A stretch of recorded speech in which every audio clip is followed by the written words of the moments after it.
Lafim-baovao ahafantateraka indray kosa ny farana omaly ny fiofanana nataon'ireo mpisehatra voakasika amin'ny fandraisana an-tanana ireo trabona ao amin'ny toby ametrahana afahana ireo olona miaro tena. Notanterahina nandritra ny 3 andro tetsy amin'ny birao nasional misahana ny fitantanana ny loza na ihany koa ny BNGRC izany fampiofanana izany. Mbola Jemima Radanelina sy Mamra Samuel Aitrano. Efa vonina hiatrika amin'ny loza hitranga amin'ity vanim-potoana ny fahavaratra ity eo anivon'ny Sapandrara misahana ny fitantanana ny loza na ny BNGRC na eo amin'ny fiakaran-drano izany na mety sy ny loza hafa izay matety pitranga ao anatin'ny vanim-potoana ny fahavaratra. Efa vonina na ny ara-pitaovana izany na ny fahaiza-manao. Afaka mandray an-tanana ireo olona trabona misy hatramin'ny 5,4 alina ny BNGRC ao anatin'ny iray volana raha toa ka olona hatramin'ny 2,9 alina no zakan'ny mpiara-miombonantoka.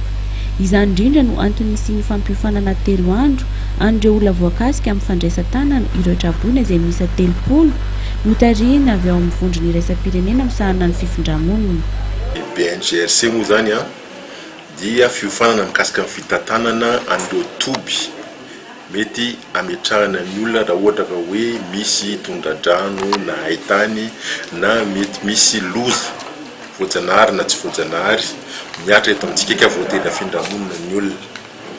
Dia nomena fiofanana zany reto namana ireto avy amin'ny mpiara-miombonantoka itsatsokajiny moa izy ireo zany misy amin'ny fanjakana, misy amin'ireo ONG, misy ny avy ato amin'ny BNGRC, misy koa amin'ireo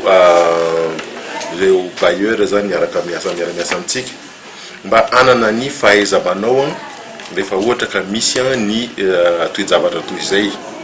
Dia nomena azy ireo zany hoe ahoana ny fitantanana an'ireo toby ireo, ahoana ny fanajana zo mahaolona sy ny ahafahan'ireo olona zay voatery hifindra toerana ireo voatantana ara-dalàna ny fahadiovana sy ny zo mahaolombelona azy zany amin'ny toerana ametrahana azy. Iarahan'ny BNGRC ny komina Antananarivo renivohitra, ny ministeran'ny mponina, ny ministeran'ny fahasalamana, ministeran'ny serasera mihaino mpilatsaka sitrapo ary ireo fikambanana mpanao asa soa manatanteraka ny famolavolana ny drafitra ahafahana mandray ireo trabona.